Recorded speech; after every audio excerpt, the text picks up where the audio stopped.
নমস্কার, আমি অনির্বাণ। বাংলার রাজনীতিতে আপনাকে স্বাগত। চতুর্থ দফার ভোট শেষ হওয়ার পরে হাওড়াতে শুভেন্দু অধিকারীর একটি জনসভা ছিল, একটি প্রচার সভা ছিল। শুভেন্দুবাবু কিন্তু সেই প্রচার সভা থেকে আবারও মমতা ব্যানার্জিকে দ্ব্যর্থহীন ভাষায় আক্রমণ করলেন। মমতা ব্যানার্জি যে আরামবাগে বলেছিলেন এই নির্বাচন তার নির্বাচন নেই, তার পরিপ্রেক্ষিতে শুভেন্দুবাবু বললেন যে এই নির্বাচন তো ওনার নির্বাচন নয়, ওনার নির্বাচন তো উনি বলছেন 2026-এ, কিন্তু ওনার নির্বাচন 2026-এ নয়, ওনার নির্বাচন এই 2024-এই করিয়ে দেব। শুভেন্দুবাবু কিন্তু তার কর্মীদেরকে উৎসাহিত করার জন্য যা যা টোটকা দেওয়ার দরকার সমস্ত কিছু দিচ্ছেন। চতুর্থ দফার নির্বাচনে যা ছাপ্পা হয়েছে, যা হয়েছে, শুভেন্দুবাবু কিন্তু তার প্রচার সভাতে কি একটি ঘটনার কথা উল্লেখ করলেন না। যদি কোনো জায়গায় শুভেন্দুবাবু এই ঘটনার কথাটি অফিসিয়ালি মেনে নেন, তাহলে কিন্তু বিজেপি কর্মীদের মনোবল ভেঙে যেতে পারে বা বিজেপি কর্মীরা একটু দমে যেতে পারেন। তার জন্য কিন্তু শুভেন্দুবাবু যতই ছাপ্পা হোক, যাই হোক, একবারও ছাপ্পার কথা, ভোট রিগিং এর কথা, বুথ ক্যাপচারের কথা কিন্তু তুললেন না। শুভেন্দুবাবু কিন্তু এই কাজটি করে একটি মাস্টার স্ট্রোক দিয়ে গেলেন।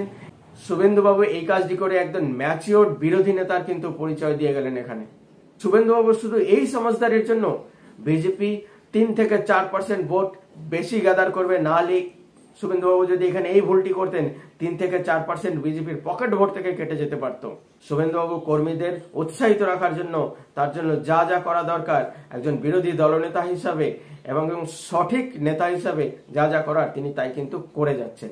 তারপরে আসি, সারা দেশে চতুর্থ দফায় 96টি আসনে ভোট ছিল, 96টি লোকসভা আসনে ভোট ছিল। তার মধ্যে 88টি আসন থেকে কোন রকম ঝুট ঝামেলা, বোমা, পিস্তল, ভোট রিগিং, ছাপ্পার কোন রকম কোনো খবর আসেনি।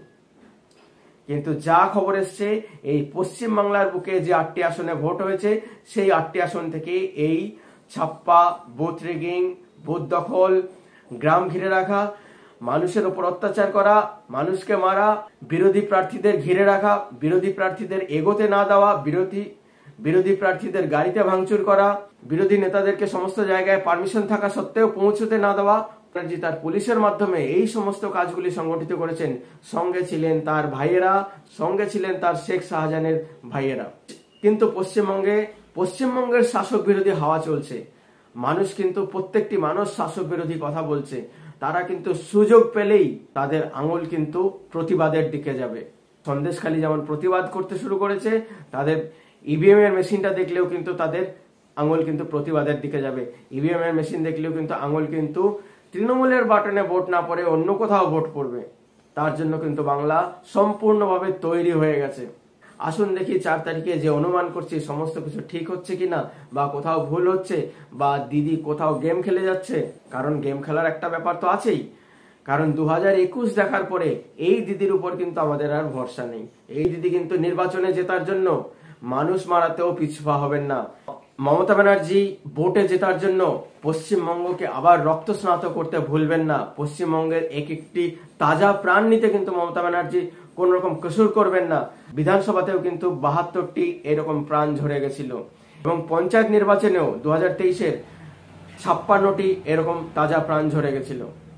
এবারে চতুর্থ দফা পর্যন্ত এখন পর্যন্ত একজন মানুষ প্রাণ হারিয়েছেন, সেটাও কাম্য নয়। মাত্র একজনও কাম্য নয়। এই সংখ্যাটি শূন্যতে আসা দরকার ছিল। সারা দেশ যে কথাটি বলছে সেইভাবে আমাদেরও চলা উচিত ছিল। এই সংখ্যাটি 0 হওয়া উচিত ছিল, কিন্তু একজন দুর্ভাগ্যবশত একজন মার্ডার হয়েছেন। আশা করব আগামী 3 দফার যে নির্বাচন আছে, মমতা ব্যানার্জি যেন এই ধরনের কোনো কাজ না করতে পারেন। মমতা ব্যানার্জি নোংরা রাজনীতি বলে, ক্ষমতায় থাকার জন্য যদি মানুষকেও মারতে হয় মানুষকে মারো। কারণ নন্দীগ্রাম থেকে তিনি এই ঘটনা শুরু করেছিলেন। মমতা ব্যানার্জি যে 2011-তে ক্ষমতায় আসেন, তা কিন্তু নন্দীগ্রামের মানুষজনের লাশের উপর দাঁড়িয়ে ক্ষমতায় এসেছিলেন। যে মহিলা লাশের উপর দাঁড়িয়ে ক্ষমতায় আসতে পারেন, তারা নির্বাচনে মানুষ মারতেও পিছপা হবে না। এবার 21 বা 2023-এ মমতা ব্যানার্জি কিন্তু তা করে দেখিয়েছেন। যথাক্রমে 72 জন এবং 56 জন তাজা প্রাণ আমরা কিন্তু হারিয়েছি। আমরা কিন্তু আর চাই না কোন রকম প্রাণ হারাতে। এই নির্বাচনেও একজনকে আমরা হারিয়েছি। আমরা চাই না সে যে জাতি হোক, যে ধর্মের হোক, আমরা চাই না কারো প্রাণ যাক। আর যে ইচ্ছাকে আমাদের আটকে দিতে হবে। আমরা পশ্চিমবাংলায় এই রাজনীতি চাই না। পশ্চিমবাংলায় আমরা শান্তির রাজনীতি চাই, পশ্চিমবাংলায় সৌহার্দ্যপূর্ণ রাজনীতি চাই। বন্ধুগণ, আমার এই ভিডিওটি কেমন লাগলো এবং বিশ্লেষণটি কেমন লাগলো কমেন্টের মাধ্যমে অবশ্যই জানাবেন। আর উৎসাহ বর্ধনের জন্য লাইক করুন, শেয়ার করুন, সাবস্ক্রাইব করুন, সঙ্গে রাখুন, দেখতে থাকুন বাংলা রাজনীতি। ধন্যবাদ।